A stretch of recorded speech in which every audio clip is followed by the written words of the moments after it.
به شعبه وزارت کارهای داخله در نویه باباجان غفورов با عریضه مرد 29 ساله ساکن نویه مذکور مراجعت نموده است که 18 سپتامبر سال 2022 شخصان نامعلوم با راه پنهانی از باشگاه رقم 6 نویه مذکور دو سر اسبش را دزدیده از جای حادثه غیب زدند.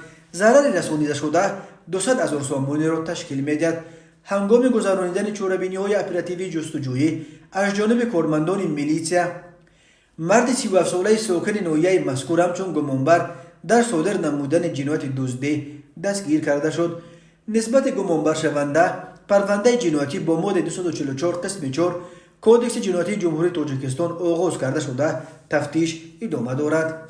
قسم 4 ماده 244 برای دزدی به مبلغ مخصوصا بزرگ همچون جزا از 8 تا 12 سال زندان را پیش بینی می‌کند. به شعبه وزارت کارهای داخله یک در نویه فردوسی با عریضه مرد 26 ساله ساکن شهر ایسار مراجعت نموده است که ماه دکامبر سال 2021 مرد 34 ساله ساکن پایتخت با راه فریب به باوریش درآمده از او 100,000 سامانی گرفته در مدت 2 ماه 10,000 سامانی را برگردانیده باقی مانده‌اش را تا حال برنگردانیده است.